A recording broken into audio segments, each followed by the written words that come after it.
얼마 전 뉴스 헤드라인에서 이러한 기사 제목을 발견했습니다. 뭐냐면 휴가 간 김에 버리고 온다. 자, 그럼 목적어가 빠졌죠.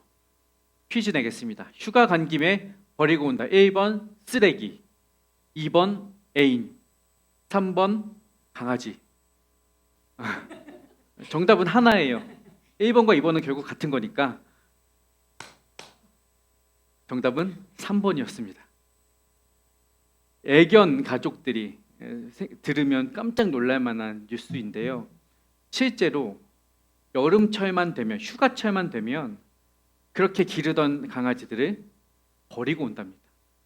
강아지들이 동네에다 버리면 찾아올까 봐 그게 겁났던 건지 모르겠지만 휴가 멀리 떠나서 피서지에 버리고 온다는 거예요.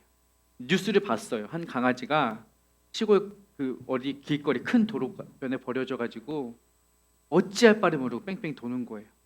이 강아지도 이쪽으로 가야 될지 저쪽으로 가야 될지를 모르는 것 같아요. 그러니까 막 눈망울에 그런 눈망울로 막 보면서 어찌해야 할 바를 모르는 그러한 막 아이들의 불안함 아시죠? 강아지의 불안함. 그런 막 몸짓을 보면서 가슴이 좀 아프더라고요. 그런데 그런 강아지들이 한둘이 아니라는 거죠. 수만 마리가 버려진다는 거예요. 그 유기견과 같은 마음들을 종종 우리가 느껴요. 신학적인 용어로 유기라는 단어가 있어요. 그것은 무슨 말이냐? 그 유기의 반대말은 선택인데요. 이해가 되시겠죠? 하나님의 구원의 작정이라는 그 계획 안에서 선택된 백성도 있지만 유기된 백성들도 있는 거예요. 우리는 사실 하나님의 큰 그림과 계획을 다 알 수 없어서 우리가 선택된 자인지 유기된 자인지는 뭐 그때 가봐야 알죠. 우리로서는. 근데 우리는 그 믿음으로 우리가 선택받았다라는 확신으로 믿음의 예배를 드리고 하나님 앞에 나아가지만 문제는 종종 나 유기된 거 아니야? 하나님이 날 안 사랑하시는 거 아니야? 하나님이 날 선택 안 하신 거 아니야? 하나님 나를 버리신 것 아니야? 라고 느끼는 경우가 종종 생긴다는 것이죠. 믿음이 약해지는 거죠. 믿음이 여려지는 거죠. 우리는 이것을 가리켜 의심이라고 합니다. 하나님에 대한 확신이 없을 때, 내가 선택된 구원받은 백성이라는 확신이 없을 때 우리는 믿음이 없다 혹은 의심이 든다 라는 표현을 씁니다. 그러면 우리는 이럴 때 생각을 하죠. 나는 정말 이렇게 버림받았는데도 멍청하게도 이렇게 나와서 예배 드리는구나. 주인은 나를 버렸는데도 나는 그것도 모르고 바보같이 와서 봉사하고 있구나. 내가 신앙생활을 하는 것은 무슨 의미이며 내가 이렇게 예배하는 것은 과연 누구를 향한 예배인가? 에까지 나아가면서 우리의 신앙 근간 자체가 흔들리는 경우들을 봅니다. 오늘 성경에 나타나는 이스라엘 유다 백성들이 바로 그러한 믿음의 흔들림, 의심을 겪었던 경우를 우리가 발견합니다. 이 말씀을 나누면서 우리 마음에 의심이 들 때 우리는 어떻게 이 의심의 구름을 걷어내고 확신의 자리로 나아갈 수 있을 것인가? 그 중요한 질문에 대한 대답을 성경 말씀 속에서 찾아보도록 하겠습니다. 우리가 예레미야를 말씀을 계속해서 묵상하면서 지금 유다 백성들이 어떤 상황에 처했는지는 우리가 짐작해 볼 수 있죠. 12절에 보면 그들의 마음을 대변하는 그 이전의 배경이 나오죠. 하나님은 애굽에 가면 어떻게 될 것이라고 이렇게 약속하시고 이렇게 저주를 예언하셨습니다. 그러니 뭐라고요? 가지 마. 애굽에 가지 마. 그러면 너희들 다 엎드러질 것이고 처단당할 것이고 아픔을 겪을 것이야 누차 이야기하셨는데도 이들은 갔죠. 그러면 어떻게 됐어요? 이 말씀대로 이루어졌을까요? 네, 그렇습니다. 이들은 결국 그 심판을 받습니다. 너희 어떻게 됐는지 알아? 너희 사방이 칼에 삼키워졌어. 여기서 말하는 믹돌과 놉과 다바네스 지역은 뭐냐? 유다 백성들이 피난해서 난민으로 정착한 난민 정착촌과 같은 곳이에요. 유다 백성들이 모여 있는 그 도시가 사방의 칼에 삼키어질 것이다. 즉 앞서 44장에서 예언하신 하나님의 말씀이 46장에서 이루어지는 것이죠. 결국 이들은 모두 하나님의 칼의 심판을 피할 수 없게 되었습니다. 이들의 마음이 어떤 상태일까요? 그렇습니다. 우리는 유기되었구나. 우리는 버림받았구나. 우리는 끝이구나. 질문은 간단해요. 이들이 왜 애굽에 갔느냐 이거죠. 앞서 말씀드렸던 그거예요. 의심이죠. 나는 과연 하나님의 사랑을 충분히 받고 있는가? 우리 주인은 우리를 지켜주고 계시는가? 우리의 하나님은 진짜 우리의 하나님이신가? 이것에 대한 의심이 들기 시작한 거죠. 그러니 어떻게 해요? 우리 하나님이 우리의 하나님이 아니시라면, 우리 하나님이 정말 우리를 유기하셨다면 이제 우리는 하나님을 의지할 필요가 없겠구나. 그러면 누구를 의지해야겠다? 세상의 권력과 권세를 의지해야겠다. 의심에서 기인한 불순종이죠. 의심에서 기인한 불확신이죠. 결국 애굽으로 가고 마는 것입니다. 필립 얀시는 이 의심에 대해서 이렇게 말합니다. 의심은 심각한 질병이라는 거예요. 영적인 무기력증을 유발시킨다는 거죠. 내가 해서 뭐해? 이래봤자 달라지는 건 없어. 이래봤자 하나님은 나와 함께 하시지 않아 라는 의심은 우리로 하여금 영적인 무기력증을 일으킨다는 것. 다른 어떤 질병보다 심각한 질병이 바로 의심이라는 거예요. 46장 11절 우리가 읽은 바로 앞에는 공동세 번역이 이렇게 번역을 하고 있어요. 뭐라고요? 너의 병은 나을 병이 아니다. 쉽게 말해서 이 의심하고 있는 이들의 병, 그거는 못 고칠 병이라는 거예요. 니들 불치병 걸렸어. 말했잖아. 나만 믿으라고. 나만 믿으라고. 근데도 계속해서 믿지 않는 의심병. 이건 약으로 못 고치겠구나. 너희들 불치병이구나 라고 말씀을 하시는 거예요. 여러분 물론 의심하여서 불신과 불순종으로 치닫는 것, 지금 이스라엘 백성이 보였던 것 같은 결과는 불치병입니다. 맞습니다. 그런데 여러분 제가 오늘 드리고 싶은 말씀은 의심 자체를 부정하거나 의심 자체를 비난할 수는 없다라는 것을 말씀드리고 싶어요. 다시 말씀드리면 의심이 극한의 의심으로 치달아서 난 더 이상 하나님을 믿지 않을 거야. 나는 완전히 버림받았으니 나도 하나님 버릴 거야 라고 하나님을 떠나버리는 것은 불치병이 많습니다. 유다 백성이 애굽으로 떠난 것 마찬가지로 버림받고 심판받아 마땅한 죄입니다.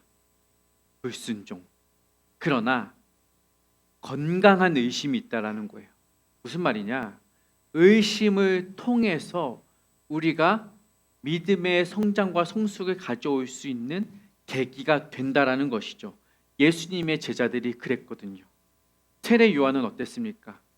세례 요한이 열심히 복음을 전합니다. 광야에 외치는 자의 소리로서 오실 그분을 선포했어요. 그런데 결국 세례 요한은 어떻게 돼요? 감옥에 갇히죠. 그리고 마지막에 목이 잘려 순교하지만 감옥에 있을 때 자기 제자를 예수님께 보내요. 뭐라고 말하느냐? 예수님, 앞으로 오실 그이가 구약에서 예언한 메시아가 당신이 맞습니까? 라고 물어요. 왜요? 확신이 안 들었거든요. 예수님을 보았는데 예수님의 사촌이잖아요. 사촌형이잖아요. 근거리에 가장 측근에서 많이 지켜보았는데도 이 세례 요한에게는 그 확신이 없었던 거예요. 그러니 묻는 거죠. 당신이 정말 그 사람이 맞습니까? 내가 지금까지 말한 것이 거짓 선포나 허황된 선포가 아니라 진짜 나 잘하고 있는 거 맞습니까? 세례 요한이 묻는 거예요. 의심한 것이죠. 베드로는 어떻습니까? 마가복음 9장 24절에 이렇게 말하죠. 내가 믿나이다. 나의 믿음 없는 것을 도와주소서. 베드로는 뭐라고 말했다고? 나의 믿음 없는 것을 도와주소서. 자기는 믿음이 없다는 거예요. 나는 믿음이 흔들린다는 거예요. 나는 의심한다는 거예요. 그러나 뭐라고 말을 해요? 그러나 내가 믿나이다예요. 내 머리로는 이해되지 않아요. 지성적으로 동의가 되지 않아요. 지성적으로 이해가 되지 않는 순간들이 예수님 믿더라고요. 나 3년 동안 당신과 동행했는데 당신의 기적과 이적 수없이 경험하고 체험하고 말씀도 가장 근거리에서 베드로 어떻습니까? 다 들었던 제자예요. 그런데 나의 믿음 없음을 용서하고 도와주십시오. 아직도 잘 안 믿어집니다, 주님. 그러니 나 좀 믿도록 도와주세요. 베드로의 고백이에요. 도마 어떻습니까? 도마 예수님의 제자예요. 어땠어요? 예수님이 부활하시고 오셨을 때 부활을 인정할 수 없잖아요. 부활을 확신할 수 없잖아요. 잘 알잖아요.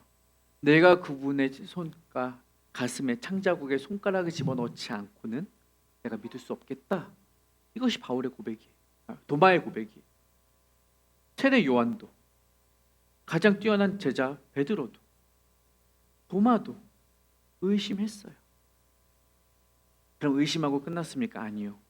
그 의심을 통해 그들은 확신으로 나아갔던 것입니다. 질문하면서 답을 찾아가는 것이죠. 여러분, 우리에게 이러한 질문과 의심이 필요합니다. 우리가 흔히 이런 이야기하죠. 덮어놓고 믿는다. No, 절대 안 됩니다. 덮어놓고 믿지 마시고 찾아보시고 의심해 보시고 질문해 보시고 엎드려 보시고 하나님께 부르짖으면서 하나님에 대한 답을 찾아가시라고요. 질문하지도 않으면서 답을 어떻게 얻습니까? 질문이 있어야 답이 생기는 거예요. 그러니까 우리에게 필요한 것은 질문이에요. 그럼 답은 누가 주셔요? 하나님이 주시는 거예요. 그것 없이 질문하지 않고 고민해보지 않고 생각해보지 않고 답을 어디서 얻겠다라는 말입니까? 그러니 질문하고 의심해보는 것은 우리의 신앙의 순기능을 할 수 있다. 물론 이것이 극한의 의심으로 치달으면 어떻게 된다? 유치병이다. 그래서 우리는 어떻게 된다? 하나님 안에서 이 질문을 해야 된다. 의심을 하되 주님 안에서 하라는 거예요. 아, 나 의심돼. 나 답을 찾을 수 없어. 어떻게 하지? 일단 내가 좀 생각을 해봐야겠어. 떠나야겠다. 그럼 어떻게 돼요? 애굽으로 갔던 유다 백성 같은 꼴이 되는 거죠. 떠나서 답을 찾겠다? 그곳에 과연 하나님이 답이 있겠습니까? 여러분, 세상으로 가면 세상 속에서 우리는 답을 찾을 수가 없어요. 우리 인생의 중요한 질문, 우리 신앙의 본질적인 질문요, 세상에서 찾는 것이 아니라 하나님 안에서 찾는 거예요. 이 질문에 대한 중요한 답은 성경 속에서 찾는 거예요. 말씀 속에서 찾는 거예요. 기도하면서 구하고 질문하고 답을 얻는 거예요. 세상에서 누리면서 세상 사람들과 대화하면서 어떤 답을 찾겠습니까? 결국 허무함만 돌아오겠죠. 그러므로 우리는 주님 안에서 이 질문을 하는 거예요. 욥이 그랬던 거예요. 욥이 고통을 겪습니다. 고난을 겪습니다. 힘듭니다. 하나님에 대해서 원망도 하고 불평도 했잖아요. 그런데 그걸 어떻게 했어요? 하나님 안에서 했어요. 말씀 안에서 했어요. 그 안에서 그런 질문들을 하고 하나님께 기도하고 불평하고 부르짖고 하면서 그는 하나님과 더 가까워진 거예요. 의심의 순기능이죠. 그리고 그는 하나님을 확신하고 찬양하는 것으로 욥기가 마무리되는 것입니다. 그러므로 여러분, 하나님 안에서 의심하십시오. 말씀 안에서 질문하십시오. 그 가운데 답을 찾아가십시오. 내 마음에 의심이 들 때, 내 마음에 불안함이 들 때, 내가 믿음 없다는 생각이 들 때 어떻게 해요? 아, 이게 아니라 주님 앞에 더 나오셔서 더 구하시고 더 찾으시고 더 물어보시라는 거예요. 그러면 하나님이 여러분을 향해 그 답을 주실 것이라는 것입니다. 그러므로 믿음은요, 믿음은 뭐냐? 누군가가 이렇게 정의했어요. 믿음은 흔들리지 않는 것이 아니라 흔들림 가운데 주님을 붙잡는 것이다. 믿음이 있다는 것은 흔들림 없는 사람, 와, 저 권사님 믿음 좋아. 저 집사님 믿음 줘. 어쩜 저렇게 흔들리지 않을 수 있어? 그게 아니라 흔들려도 흔들림 가운데 끝까지 주님 붙잡고 있는 것.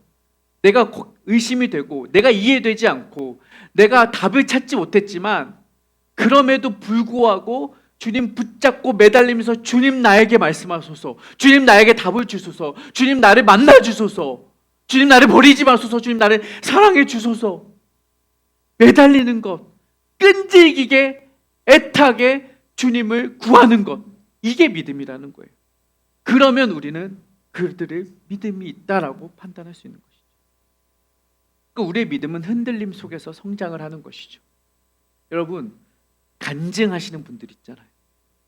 인생의 굴곡을 겪고 어려움을 겪다가 그것을 이겨내신 분들이 믿음이 단단해지는 이유가 거기 있는 거예요. 흔들려 보는 거예요. 그 속에서 답을 찾은 거예요. 그러니 더 견고해지는 거예요. 비 온 뒤에 땅이 굳어지듯이. 그러므로 여러분, 우리가 그 흔들림 가운데서 하나님에 대한 확신을, 그 하나님에 대한 믿음을, 그 하나님에 대한 사랑을 견고히 다져가는 거예요. 그래서 믿음은 관계성이에요. 하나님과의 관계, 그 하나님을 끝까지 붙잡는 그 관계, 고리를, 링크를 놓지 않는 것, 이것이 믿음이에요. 밀고 당기는 것 있죠. 그러나 질문하고 답하고 의심하고 확신하고 또 다시 확신이 들었다가 힘든 일이 생기면 또 의심이 생겨요? 그럼 또 다시 답을 찾아가는 거예요. 그럼 또 답을 얻고 맞구나, 하나님이 나를 버리지 않으셨구나.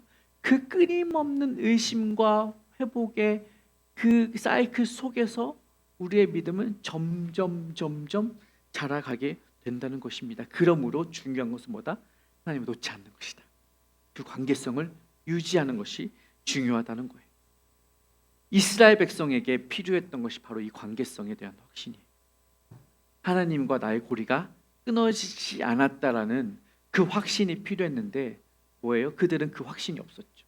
그러니 우리는 끊어졌어, 내쳐졌어. 그러면 우리는 하나님이 아니라 애굽을 의지해야지. 불신이 결국 불순종을 낳은 것이죠. 이 관계성을 놓친 거예요.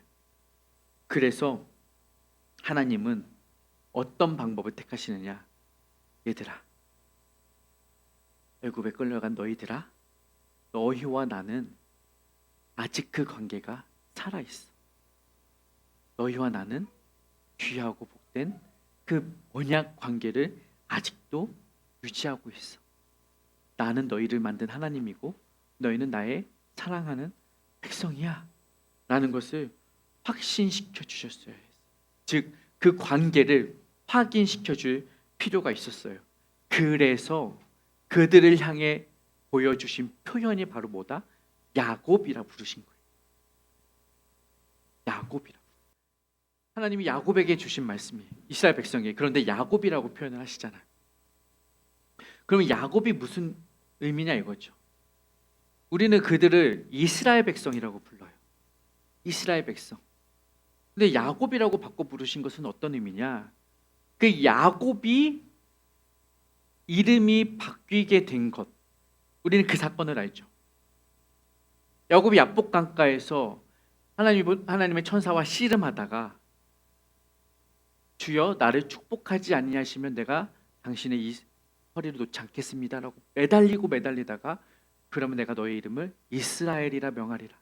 그때부터 이스라엘이라 불림 받았고 야곱에게 그 불려진 그 이스라엘이란 이름이 그 민족에게 주어진 거예요. 그러니까 이스라엘이란 이름, 야곱에게 있어서는 그건 특별한 경험이죠. 대단한 경험이죠. 내 이름이 민족의 이름으로 대체된다는 것. 이 대한민국 사람들을 대한민국 사람이라고 하냐, 김정 사람들이라고 해본다고 생각을 해보십시오. 소름 끼치네요 갑자기. 얼마나 멋진 일이에요. 그럴 일은 없겠지만, 그래서도 안 되겠지만 그런 거예요. 야곱에게 있어서는 특별한 일이에요. 왜 그러면 이런 일이 벌어지느냐? 왜 이런 이야기를 꺼내 오시느냐? 야곱의 인생을 한번 돌아보자고요. 야곱의 아버지 이삭, 야곱의 할아버지 아브라함을 보면 아브라함은 탁월한 믿음의 조상이었던 것은 누구도 부인할 수 없죠. 그리고 특별한 하나님의 만남과 음성을 경험했어요. 축복도 약속받았어요. 아브라함은 대단한 믿음의 조상입니다. 이삭은 어떻습니까? 그런 아브라함이 이삭을 어떻게 훈련시켰겠어요? 지난번에 한번 나눴죠. 너의 독자 내 아들 이삭을 데리고 가서 산에 가서 제물로 드려라. 그때 이삭이 끌려갔잖아요. 근데 끌려갔겠어요? 성경학자들에 따르면 이 이삭의 나이는 18세에서 20세예요. 그 당시 그러면은 100세의 아들을 낳았으니 아브라함의 나이는 118세 혹은 120세예요. 118세 먹은 할아버지가 18살 청년을 묶어가지고 제단 위에 얹어가지고 각을 뜨고 제물로 드릴 수가 있어요? 모르긴 몰라도 아버지 그러시면 제가 묶어가지고 자기가 제단 위에 올라갔을 거라고 제 생각. 이것은 이삭의 믿음이에요. 이삭은 그것을 경험한 사람이에요. 자, 아브라함도 그런 믿음의 조상이에요. 이삭도 그런 하나님을 경험했어요. 그렇게 자신을 드리기로 했을 때 하나님이 여호와의 일의 기적을 보여주신 것을 경험한 믿음의 아버지가 이삭이에요. 그의 아들이 야곱이에요. 근데 그러면 자, 할아버지로부터 이삭으로부터 야곱까지 야곱은 얼마나 많은 이야기를 들었겠어요? 얼마나 많은 기대를 받았겠냐고요. 하나님이 아브라함에게 주신 축복 흘러 너에게도 갈 것이야. 야곱아 너는 위대한 아들이고 너는 보배로운 자이고 너를 통해 하나님이 크게 일하실 것이고 태어나면서부터 막 부담이 막 이랬을 거라고요. 근데 야곱의 삶을 보자고요. 그러한 삶이었어요? 태어날 때부터 어떻게 했어요? 발 뒤꿈치 잡고 욕심 부리면서 태어났잖아요. 형보다 먼저 나오겠다고. 그래서 야곱의 뜻이 뭐라고요? 발 뒤꿈치란 뜻이에요. 욕심쟁이에요. 그래서 그 욕심 때문에 형 속이고 아버지 속여서 장자권 뺏었잖아요. 사기꾼이에요. 아버지가 기대했던 할아버지가 기대했던 그러한 삶이었어요? 아니잖아요. 야곱은. 그러니 그에게는 이런 생각이 들었을 거예요. 내가 과연 그 하나님이 약속하신 그 믿음의 후손이 맞겠는가? 의심이 들었겠죠. 그리고 먼 타국 생활하고 돌아올 때 고향으로 돌아올 때 형 에서를 만나기 전에 야복 강가에서 결단이 필요했겠죠. 나 진짜 하나님 만나야 되고 나를 향한 하나님의 축복을 확인해야겠어. 그래서 천사와 씨름하는 거예요. 나 축복해 주세요. 나 사기꾼 아니고 나 욕심쟁이 아니고 나 바보 천치 아니고 하나님의 사람인 것을 확인시켜 주세요. 밤새도록 씨름하는 거예요. 그에겐 그게 절실했던 것이죠. 뭐냐? 이 의심을 걷어내줄 무언가 확신이 필요했던 거예요. 그러니 부르짖는 거예요. 그러니 매달리는 거예요. 그때 천사가 답을 준 이름이 이스라엘이라는 거죠. 믿음이 확신으로 바뀌는 순간입니다. 그러면 반대로 이스라엘이라는 이름이 그렇게 영광스러운 이름이라면 반대로 야곱이라는 이름은 그에게 있어서는 부끄러운 과거죠. 이스라엘로 거듭나기 이전에 그의 야곱으로서의 인생은 창피한 과거죠. 사기꾼의 삶이죠. 그 본명으로 살아가기가 힘들죠. 계명한 이스라엘로만 살고 싶지 그 본명으로 살고 싶지 않은 거죠. 하나님 앞에서 의심하는 사람이 야곱이었던 거죠. 근데 하나님이 이스라엘아 부르지 않고 야곱아라고 부르셨다는 거예요. 그건 뭐예요? 내가 너의 약점을 다 안다는 거예요. 내가 너의 과거를 다 안다는 거예요. 너가 욕심쟁이였던 거 다 안다. 너가 형한테 사기치고 아버지한테 사기치고 도망다니고 삼촌 라반도 속이고 너의 그 추접했던 너의 그 어두웠던 너의 그 숨기고 싶었던 부끄러웠던 과거 다 안다. 그러나 그럼에도 불구하고 내가 너를 사랑하노라. 그러나 그럼에도 불구하고 내가 너를 회복시키겠노라. 이것이 하나님의 말씀인 거예요. 이사야 41장 말씀 함께 읽어볼까요? 야곱은 뭐라고 생각했어요? 나는 버림받았다고 생각을 했겠죠. 그런데 9절에 뭐라고 해요? 내가 너를 택했다. 선택했다는 거예요. 유기하지 않았다. 내가 너를 선택했다. 그리고 버렸다. 버리지 아니하였다. 걱정 말라. 내가 너를 사랑하노라. 10절 뭐라고 해요? 참으로 나의 의로운 오른손으로 너를 붙들리라는 거예요. 붙들리라. 믿음은 뭐라고요? 붙드는 거라고요. 믿음은 흔들릴 수 있어도 흔들림 가운데 주님 붙드는 거라고요. 그러니 너가 나를 붙들면 나도 나의 의로운 오른손 너를 붙들어 주겠다라는 하나님의 약속이에요. 그러니 너는 걱정하지 마, 두려워하지 마라고 하나님은 야곱을 불러주시는 거예요. 그 의심 많던 야곱에게 확신을 주시는 것이죠. 여러분, 의심한다고 해서, 믿음이 연약하다고 해서 하나님이 유기하시느냐? 아니잖아요. 하나님은 그런 믿음 없는, 그러한 의심하는 우리조차도 붙잡으시면서 내가 너를 사랑하노라 말씀하시는 야곱의 하나님이신 거예요. 그분이 동일한 마음으로, 동일한 목소리로 여러분의 이름을 부르고 계신다는 사실을 믿으시기 바랍니다. 우리의 부끄러웠던 과거 아시죠, 주님? 우리의 믿음 없던 행태들 다 아시죠? 불순종했던 삶 다 아시죠?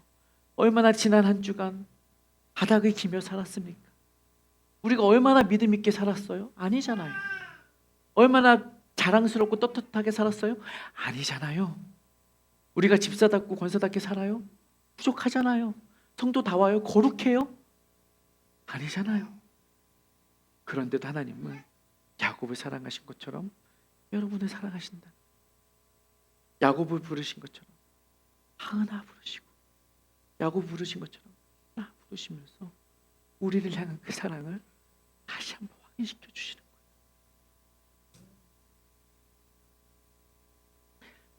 여러분에게 이 믿음이 있으시길 축복합니다. 종종 의심이 됩니다. 종종 흔들립니다. 그러나 주님 안에서 의심하십시오. 주님 안에서 답을 찾으시고 주님께 구하시면 주님이 우리를 불러주십니다. 동일한 목소리로. 이번 한 주간 우리를 향한 그 하나님의 음성을 듣는 한 주간 되시기를 바랍니다. 그냥 그저 남들이 너는 잘 될 거야, 너는 축복받을 거야, 너는 하나님의 백성이야 라고 써있는 대로 읽는 것이 아니라, 남들이 말해왔던 대로 듣는 것이 아니라 여러분을 향해 직접 친히 사랑스럽게 말씀하시는 하나님의 음성을 들으시는 여러분의 삶 되시기를 축복합니다.